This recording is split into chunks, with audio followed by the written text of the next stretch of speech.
Hello and welcome to Original Soundchat, where video game music is a work of art. On each episode, it's our goal to help you learn about 2 soundtracks from the world of games, as well as the people, stories, and critical tracks behind them. My name is DeVader, and I'm DeVader. We're brought to you by Anonymous Dinosaur and Rhymes with Asia. It's time to appreciate great OSTs and the games they come from without getting too bogged down in music theory. This week it's just me, and the game we're talking about is 2019's Disco Elysium, the CRPG about having complete amnesia, but having to solve a murder in the rundown district of Martinaise. Yeah, that's right, it is just me. I'm here. I'm the only one.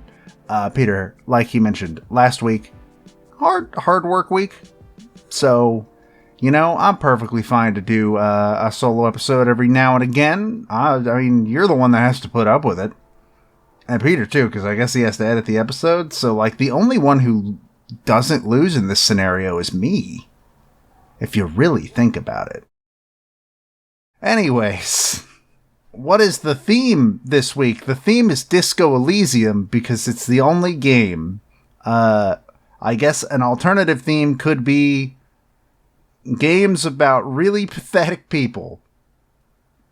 But there is no more pathetic protagonist than that of Disco Elysium.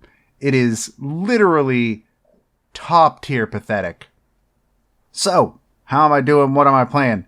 I mean, I'm doing fine. I've been playing a lot of review games, actually. I just recently put out a review for a game called Wayward Strand, which is a game I've been looking forward to for a good couple years now, because it is just a game about being a kid and visiting a hospital that is built inside of a decommissioned airship. And basically the entire game is just, hanging around elderly patients and just talking to them. And they all have their own personalities and their own sort of way of doing things and their own way of talking to you, or not talking in the case of one of them. And I just found it very, very heartwarming. I don't know how much of my extreme enjoyment of it was based on the context of current events in my life, but for the most part, I think it is very heartwarming, and if you're looking for something that's pretty cute and relaxing and low-key, Wayward Strand is something I would definitely recommend. If you're looking for like an RPG or something like that, I have also been playing a game called Jack Move, which is an RPG I have again been looking forward to for a little while. I am doing a lot of review games right now. At one point I had 5 assigned to me at the same time, and the best part is I did that to myself because they're all really cool looking indie games that I was very interested in that I wanted to be on the review for, so I threw myself into that pit. And now I'm suffering for it, but I'm also having a great time. Jack Move is pretty good. There's nothing too astounding about the way it plays or anything. It's just a pretty fun little RPG. Apparently it's super short. The long play I found online is like 4 hours long. How Long to Beat puts it at main story plus extras at 6.5 hours, and I'm at like 3. So I'll probably be done with that game very soon. And other than that, it's just been a lot of HoloCure. I've been playing a lot of HoloCure. Too much HoloCure. A lot of it. Please send help. It's a really, really good game. It's also very addicting, and you lose track of time very quickly. Which is funny for a game that is set on a timer.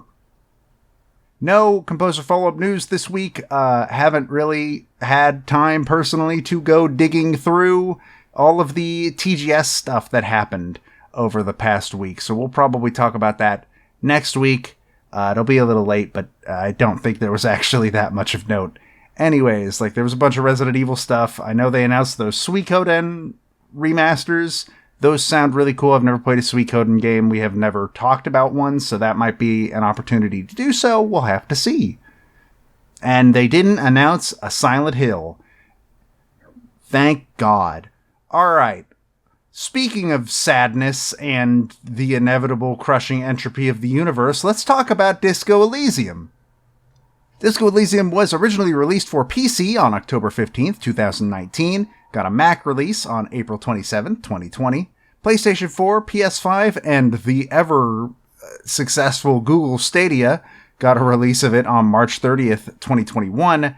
And then lastly, most recently, the Switch, Xbox One, and the Xbox Series S and X got it on October 12th, 2021.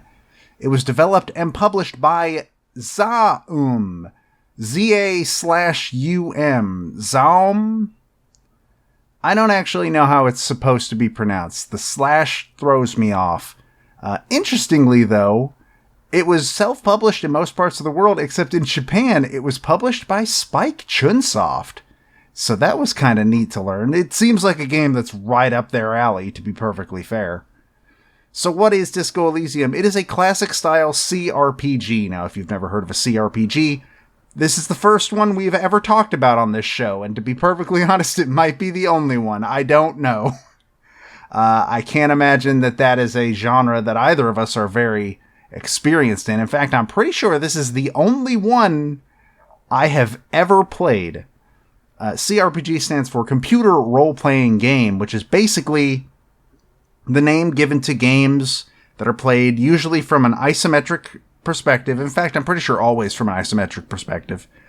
And they're very heavily based on working very similarly to a tabletop RPG.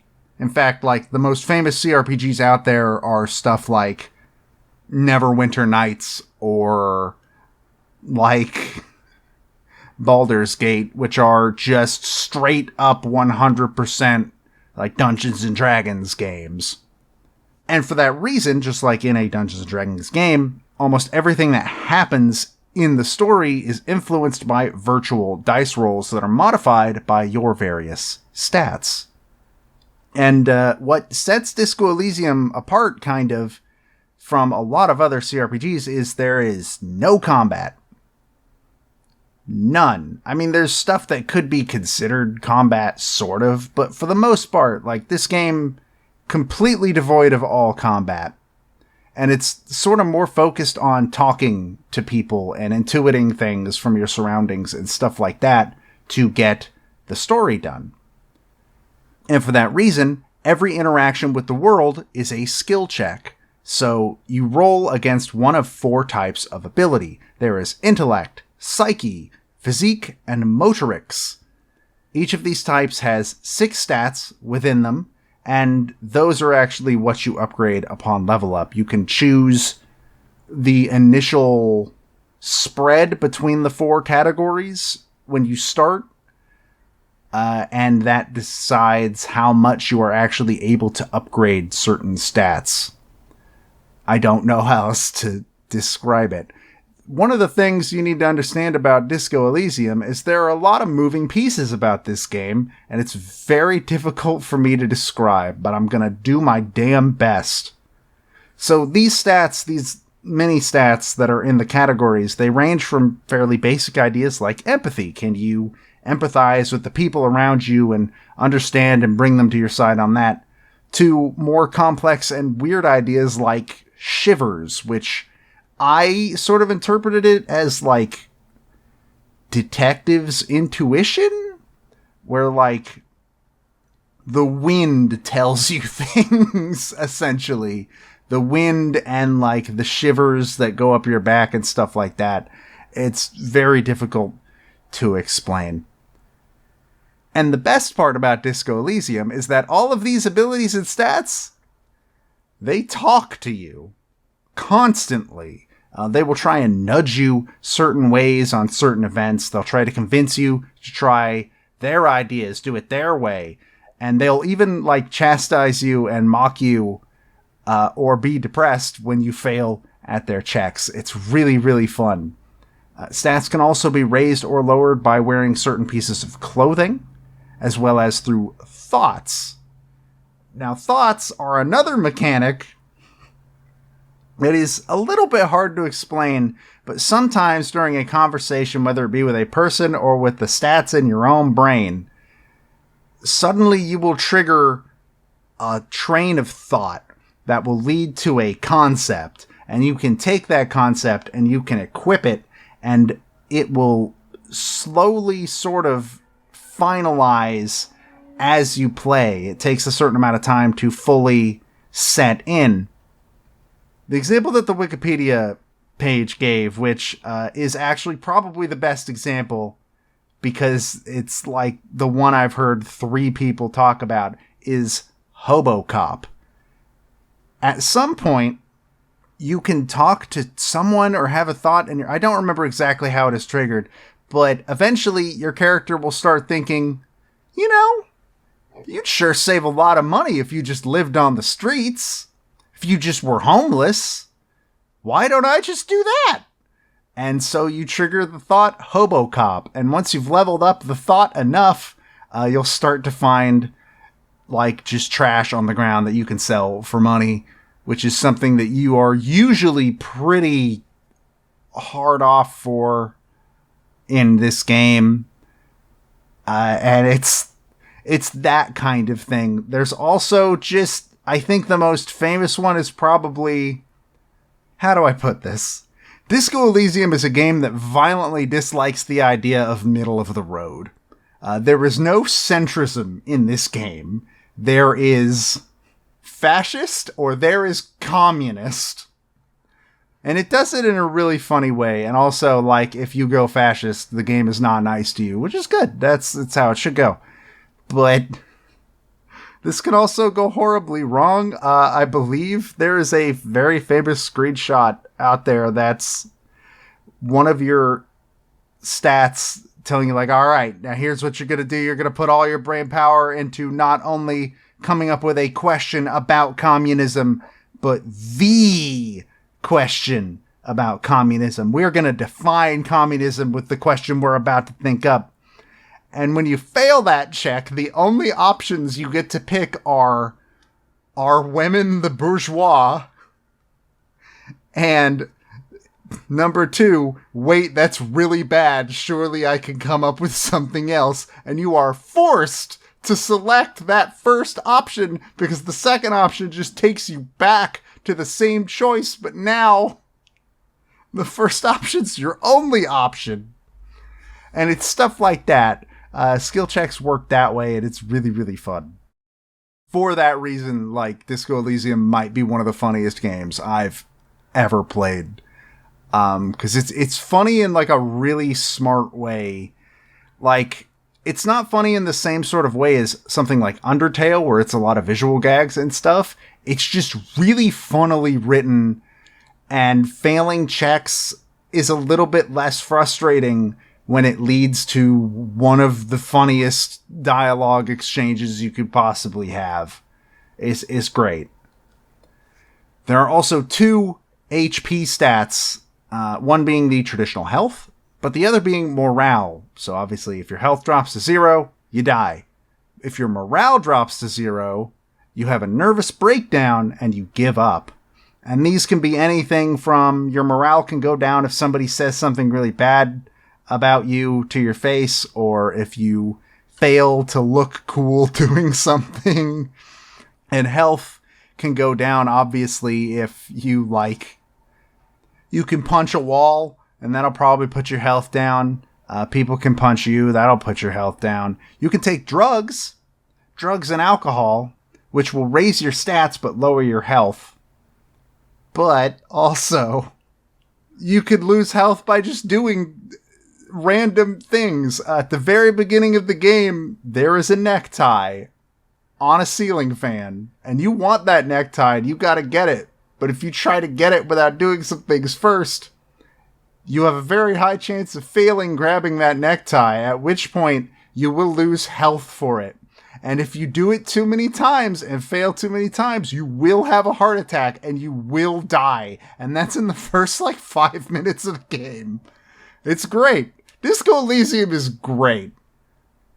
So the story of Disco Elysium is pretty simple. I can't say a lot of it because it's a mystery game and the mystery is the game. But basically, you wake up naked in the trashed room of a hostel and you have no memory whatsoever of who you are or where you are.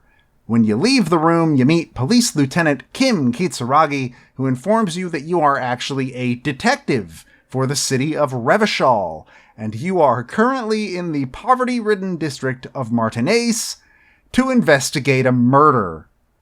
And from there, not only must you help Kim solve the question of who committed this murder and why, but there's also a whole other cluster of other interesting questions that you have to answer, such as, who are you?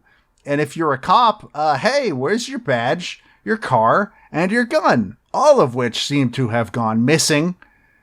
What is the cause of your amnesia? And is something a lot more major brewing in the air of Martinaise as a result of this murder? And this is usually where I would ask what our experiences with Disco Elysium. Mine, I started it last year, did a review of the Switch version, but stopped playing pretty far in, specifically because the Switch version just kept crashing on me, and it was very buggy and unstable, and I was getting frustrated about losing a lot of progress so often, so I kind of put it on hold for a bit, and I went back last month and finished it. And it's really, really good. And I kind of want to play it again just to do a different build. A piece of advice for if you play Disco Elysium. The usual instinct when playing a game like this is to try and make sure that you have the best stats possible, like build the best character you can. Don't do that in Disco Elysium.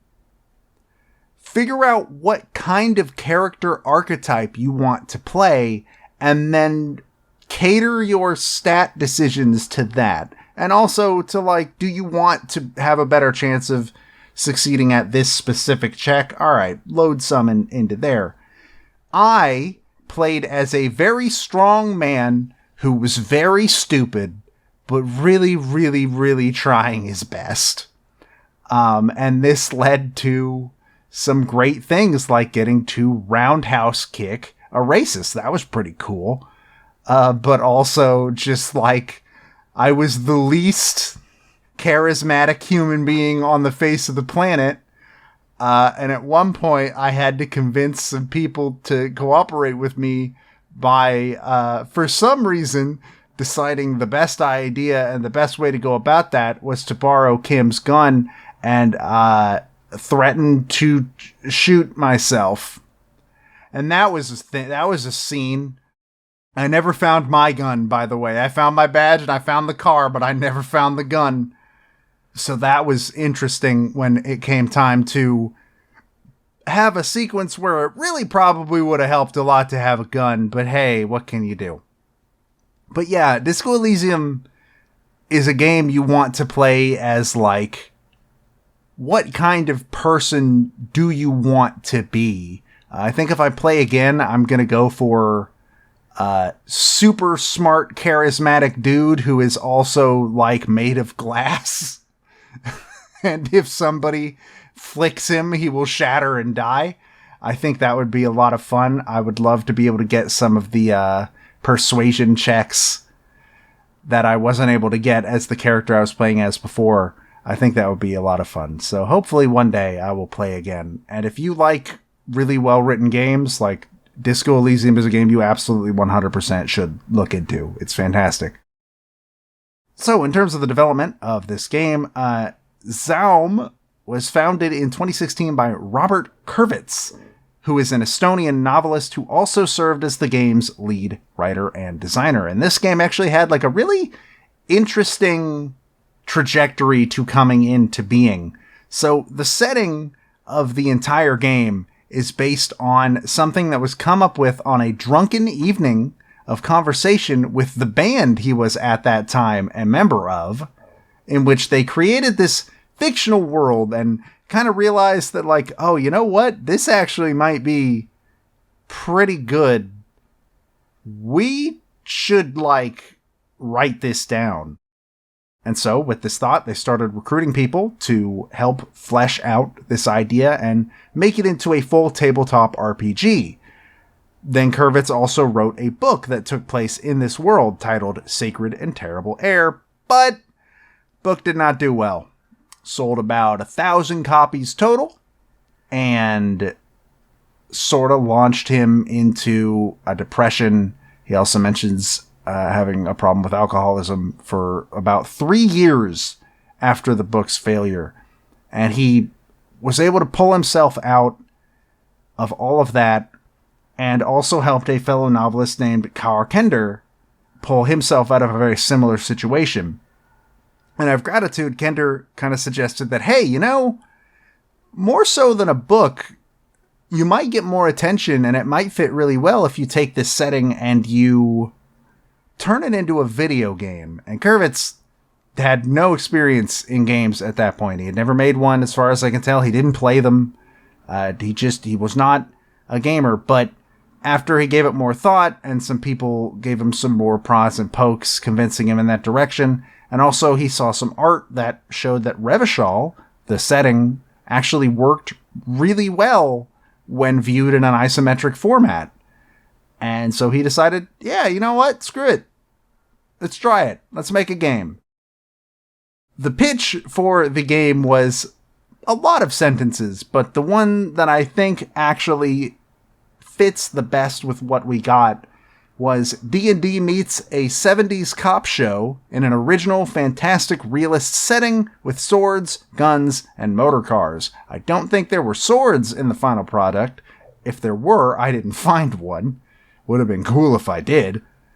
But all the rest of that is very accurate, I think. The game was announced for release in 2017, titled at the time No Truce with the Furies, which is based on a poem by R.S. Thomas. This 2017 release date was seen as doable because their original plan had been for the entire game to take place in a single city location, but investors had sort of been under the impression that the game would take place in a larger world, and so they had to sort of make sure that investors were happy on that front, and so they delayed the game to add more to it. And this is also when the game got a name change from No Truce with the Furies to Disco Elysium. And I'm just going to read the quote on Wikipedia that describes why the title is what it is. Quote, "This title plays on a few double meanings related to the word disco. In one sense, it refers to ideas that briefly gain the spotlight before burning out, similar to the fad of disco music, and reflected in the protagonist's clothing style. While in a more literal sense, disco is Latin for I learn, thus reflecting on the protagonist's overcoming his amnesia to learn about the world of Elysium." Inspirations for the game include other video games like Planescape Torment and Kentucky Route Zero, as well as TV shows like The Wire, True Detective, and The Shield, and a large amount of literary authors and artists. Too many for me to list all of them, but a few examples are Emile Zola, Dashiell Hammett, China Mayville, Rembrandt, and many, many, many more. The original release had a bit of voice acting. Some characters had an introductory line or two, but in December of 2020, the team announced the Final Cut update, which would add, among a couple other things, full voice acting to the, quote, nearly 300 characters that could be found in the game. According to them, the script is over 1.2 million words. Most notably, there is voice acting done by jazz musician Lenville Brown, who provided the voice for both the narrator as well as every single stat.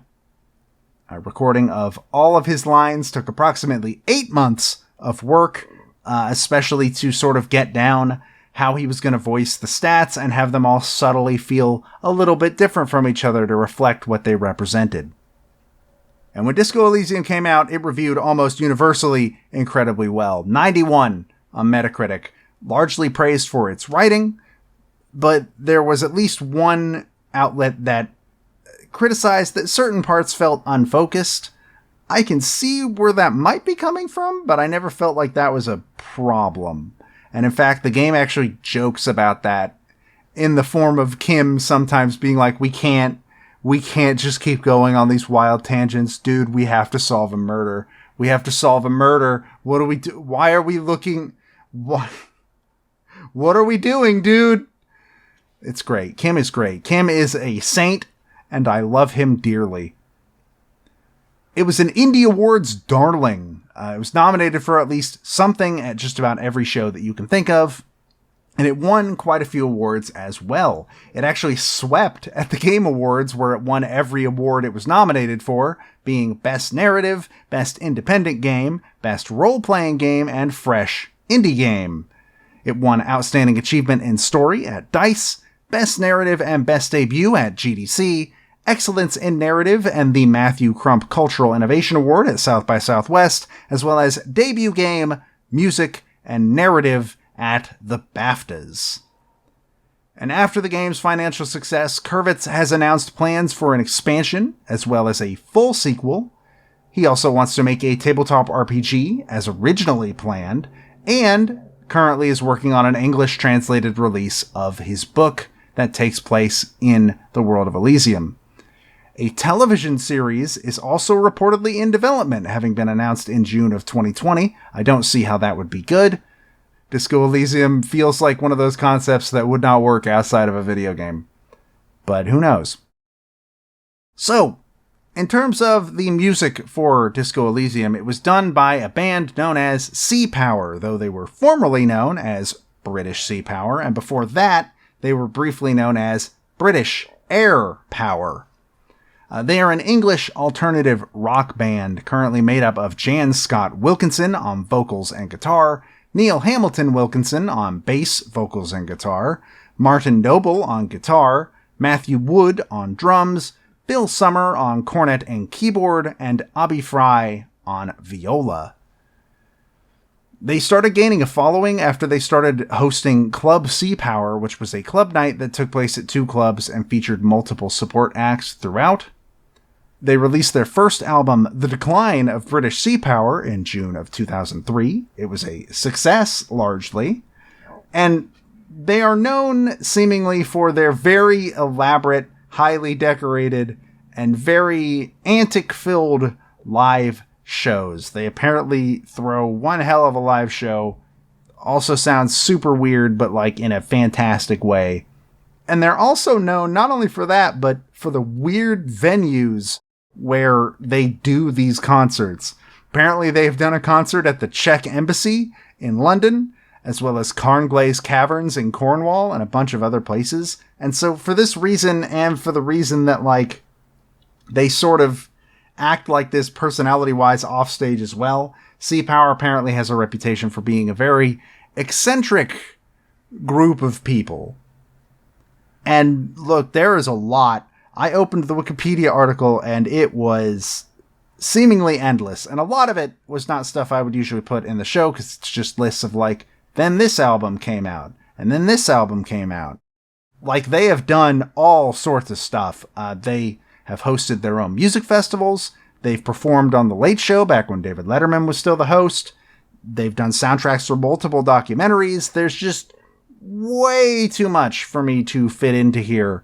And if you're interested in learning more about them, I do recommend starting with that Wikipedia article and moving on from there. In fact, an example of how much there is, they're one of those bands whose discography has its own separate Wikipedia article. So you know there's a lot of information about those people when that is the case.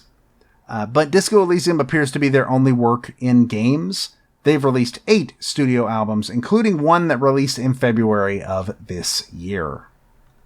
And they were actually brought onto the Disco Elysium project as a result of the team being able to gain a large amount of funding from investors very early on, which meant Kurvitz was able to go to England and ask them to take part in the project. And actually doing that is what inspired Kurvitz to move the main development team from Estonia to London, though obviously not everybody was forced to move to England if they didn't want to, and there were people from multiple countries that were also working on the game anyways. Alright, it's time. Let's listen to the music of Disco Elysium, which has been described as very oppressive and sort of just overall sad and melancholy, because Martinaise sucks. It just comes down to that. Being in Martinaise sucks. It's a bad part of a city that apparently is already not great. And it sucks. And I think the best example of the tone of being in Martinaise is our first critical track. This is Red Rock Riviera.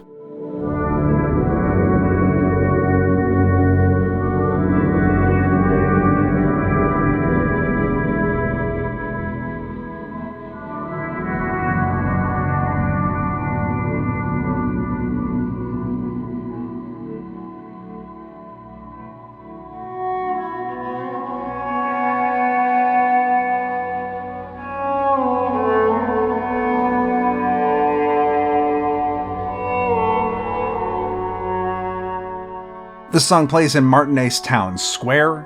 In my opinion, you're probably going to hear this song the most out of any of them. These trumpets are probably the most memorable part of the soundtrack in general.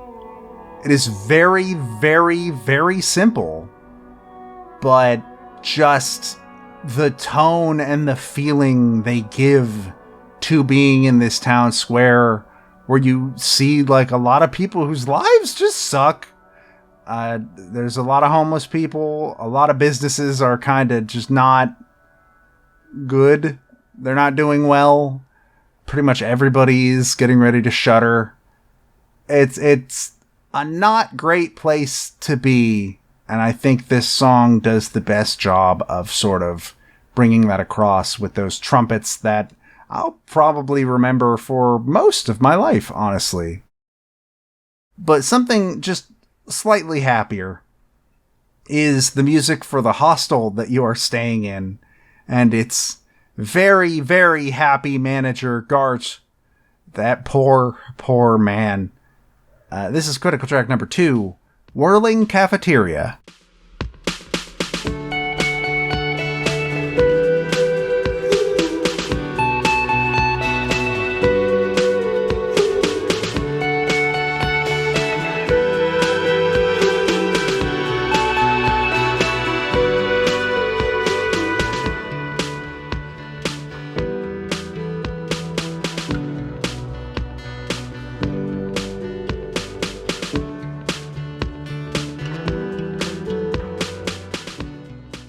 So the way the hostel is laid out is you've got 3 rooms up on the 2nd floor, and then you've got like a big cafeteria and a bar that people in town sort of hang out on, or in, yeah. And this is the music that plays in that bottom area, that cafeteria area. And it does feel like something I would hear playing in like the lobby of a hotel that's sort of run down. Definitely one that can't afford to go like license music to play in their lobby. But it's more of those trumpets. It's got that sort of groove to it.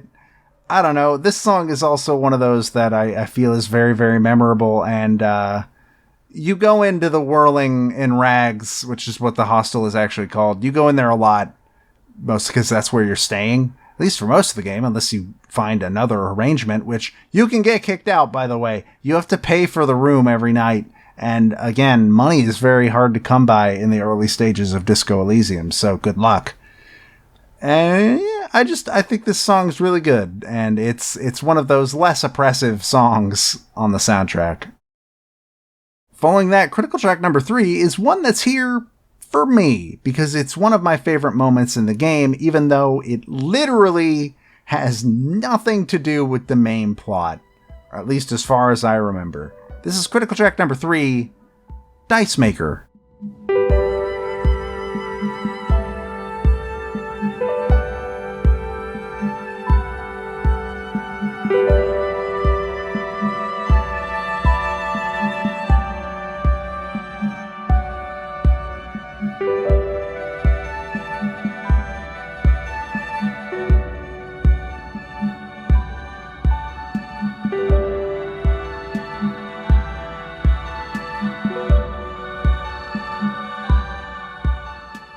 This is another song that's a little more optimistic than what you heard in Red Rock Riviera.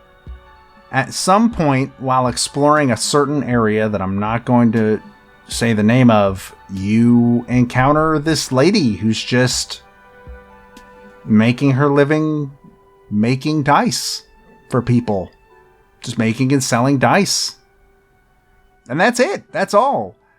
And you have this really interesting talk with her about like losing and sort of giving up on a dream and not letting that sort of stop you in life. It's a really, really memorable moment. At least it was for me. And I think this song kind of really fits one of the only optimistic characters you can meet in the entire goddamn game. Because again, most people in this game are miserable. But this girl is just sort of, sitting in her home, doing her thing, not letting the rest of the world bother her. And honestly, it's something that I really respect. And again, I think this song reflects that personality and that sort of state super well, while still sort of having that air of, but things could go bad like any minute. And she knows that, and the song really feels like it's bringing that across as well. But I do think that it does a great job of bringing the vibe of this dice maker to the forefront of the whole thing. Following that, critical track number 4, I forgot about this, and it's the perfect way to show off these skill checks in the soundtrack. So, when you first walk into the cafeteria area of the Whirligig Rags, you seem to notice that there sure is a karaoke machine. And your stats immediately say, oh my god, we have to sing karaoke. And like, not just karaoke, we need to sing the saddest song we could possibly sing. We have to do it. We have to do it. And when you mention it to Gart, the manager, the exchange, I believe, is something along the lines of, hey, Gart, by the way, I'm going to sing karaoke here. And his response is, absolutely out of the question. But eventually you can find a tape with a song on it that you want to sing, and he reluctantly lets you do it. And if you pass the skill check involved, it sounds like critical track number 4, Karaoke, or The Smallest Church in St. Sans. I would often go there, to the tiny church there, the smallest church in St. Sans. Though it once was larger, how the real may rest there. This deep voice, honestly, it's not really quote-unquote singing, it's more speaking, but it's still, it has that oomph to it, that really, really gravelly voice. It is a slight variation on British Sea Power's song The Smallest Church in Sussex, and by slight variation, I mean, as far as I could tell, they replaced literally one word, which is Sussex, with St. Sans, so that it's a location in the world of Elysium. And listening to both, I didn't really notice a huge change outside of that. So, obviously, this is what it sounds like if you pass the check. But again, you can also fail the check. And if you do, well, it sounds like this. I would often go there, to the tiny church there, the smallest church in St. Sans. Though it once was larger. Now, I saw some of the comments on YouTube. This is what I got, by the way. I failed this check super hard. And so my karaoke sounded like this. But some people like this version better because they feel it has a little bit more heart to it, which I could absolutely see. Like, you're singing your heart out. You're tone deaf as all hell, but you're singing your heart out. And you've got your heart in the right place. And that's basically how every skill check can go. It is the difference between looking super cool and doing exactly what you want and looking like a goddamn idiot as your pants fall down and you slip down a slide into a pit of, like, balloon animals or something, looking the stupidest you possibly could. And it's great. It is great. And it doesn't even feel bad to fail in stuff like this, because it's just like, yeah, but at least I get this funny thing now, and it doesn't, like, impede my progress to a huge extent. And it's great. I think this is a great example, and I'm glad there's one on the soundtrack that I could show. But the last track on the Critical 5 is one more pretty serious track for a very important character to the plot. This is Classier.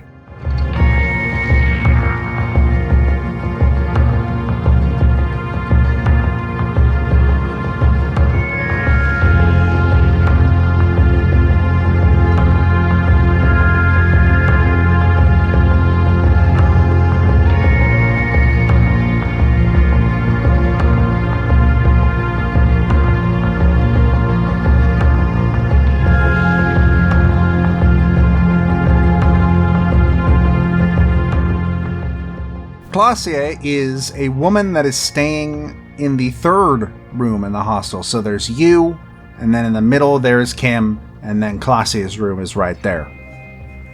And she has a very mysterious past, and she's actually one of the first characters you meet when you leave your room, which you can have another very, very funny fumble with words if you don't have the stats to talk to her at one point. She's very pretty. And she's a very important character that you will talk to multiple times throughout the plot, if you are able to figure out why. And I think this song kind of fits this very mysterious air that she has, while also bringing across that, like, she plays a very serious part in this plot, honestly, in the mystery overall. And you've really got to get to the bottom of why she could be the key to figuring the whole thing out. And it does super well with that, I think. It also has some sadness, because she does have some sad connections to the case that you're currently investigating. And I don't know, Classy is just a really, really interesting character. And I think this song really, really sort of manages to show the tone and reasons as to why. I think it does a great job at that. Speaking of, let's get to the cutting room floor and talk about another character's theme. This character's not as important, but I like the song, and I like the moment that goes along with it. The first track of the cutting room floor is Measurehead.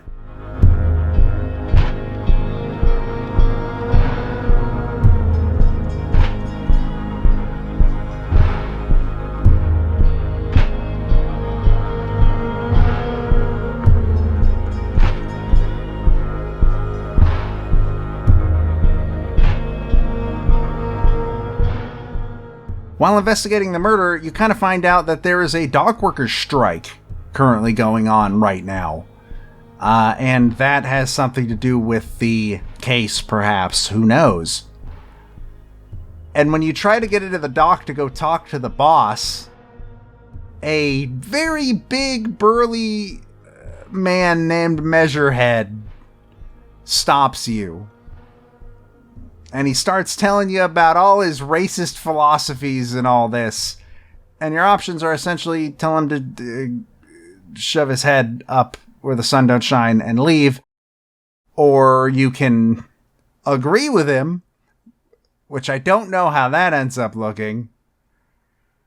But also you could just try to knock him out, which is what I did. I was able to roundhouse kick Measurehead to the ground, and it was absolutely rad. And this song, I think, kind of fits his character of like, all right, dude, this is really uncomfortable and you suck, but you are also very big and very muscular and intimidating, and that's a problem. But not for me, because I got to roundhouse kick him and it was fun. So for my version of the song, it should be playing with clown horns. And the second track on the cutting room floor, this is Church.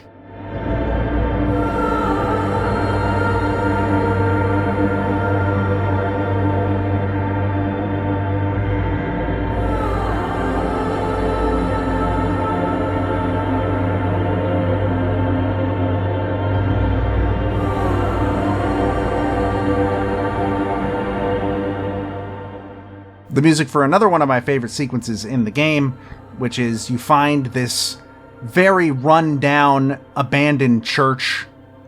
And it's got everything, honestly. It's got a bunch of young people that want to turn it into a nightclub. It's got a lady who's a sort of looking into what appears to be maybe a hole in reality? So no idea what's up with that. And there's also a crab man. And this song really, really sort of fits this feeling of being in this abandoned place of worship and just seeing it in ruins and the mysteries that lie in there. And it makes it feel like sort of a very sacred place that has just been forgotten. And I don't know, the atmosphere of this song just feels really, really neat. And also reminds me of the Crab Man. And that's pretty cool. So what will I never forget about Disco Elysium? The writing. It's so well written. It's so well done. Even the smallest tiny thing can have an effect, or at least like characters will remember that it happened like way on down the line. It's really, really neat. And also just gives you a lot of freedom to just wander around and do things and learn about the world and learn about the people that live in Martinaise and outside of Martinaise and about the city of Revachol and just a bunch of stuff. And I think it does a really good job at sort of building this world that is kind of super neat to hang out in and explore.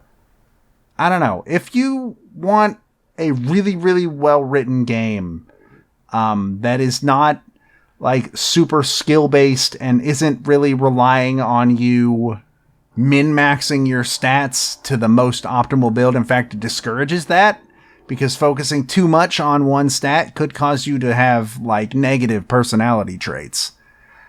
Disco Elysium is a game you should play. 100%.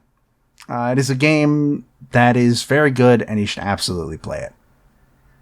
And that's it. That's all we got. That's the whole thing. Disco Elysium's pretty good. Next episode, hopefully it should be back to being me and Peter. Busy times call for extreme measures, and we'd rather get a show out to you than just sort of cancel it outright just because both of us can't be there for that week. Next week is going to be a lot of fun because spooky season is technically starting. I'm starting it a week early. I don't care. You can fight me. I don't care. I choose the rules of spooky season. I am the king, and I say it starts next week because, oh God, next week is the last episode of September. Oh, geez, it's all happening all at once. Oh, God. But with that being said, you can follow me on Twitter at StringPixel. You can follow Peter at PeteSpeakEasy. You can also follow the whole show at Soundchat OST, and we would love for you to do that and give us your feedback, as well as some suggestions for games that we should talk about on the show. In fact, I'm pretty sure next episode, my game is actually a game that was requested by a listener. Or at least I think it was. I can't find evidence of that, but I don't see why else I would be personally doing this game, even though it's a pretty good soundtrack, honestly. You can find the video version of this show on the Rhymes with Asia YouTube channel, but if you're looking for the RSS feed for the audio version of the podcast, you can find that on pretty much every podcast service that you can think of. You can find it on Google Podcasts, Apple Podcasts, as well as Spotify. Now, not only do we have the podcast feed on Spotify that you can listen to the show on, but we also happen to have a playlist where any game that we talk about, if there's soundtrack or a song on that, Critical 5 is talked about on this show. It goes on that playlist. It is crazy long, crazy varied, and it's just a pretty cool playlist, I think, as the person that curates it. So you should definitely check that out if you want to listen to some pretty good video game music. Also, in the next 9 episodes, we are going to hit episode 200, at which point we are going to do the best of the 2010s, and we need your help with that. So if you can go head on over to our Twitter, again, that's at Soundchat OST. You can find a Google form where you can help us figure out the starting point for this massive, massive undertaking of a top 10. Oh, geez, it's going to take a lot. So if you can help us, and honestly, if you have people that like video game music but don't listen to the show, they can even help with this project. And also, they should listen to the show. You should tell them that. They should listen to original Soundchat. I think that's a no-brainer at that point. But yeah, we need your help, and we hope you can provide. Next week, I am going to be talking about Stuart Chatwood, whereas Peter will be talking about Michael Land. Now, usually what we do for a transition between games or an ender for the entire episode is we find a fan remix, a fan cover, something from anywhere you might find stuff like that, usually YouTube, largely these days. I found a couple of covers from this game, not a lot, but I did find one of the Whirling Cafeteria that I think is actually like a lot of fun and pretty good, to be perfectly honest. It keeps the same feel as the original song and just is nice to listen to. It is by the YouTuber J Solo. And yeah, please enjoy that. Thank you for listening to Original Soundchat. We will see you next time. Take care.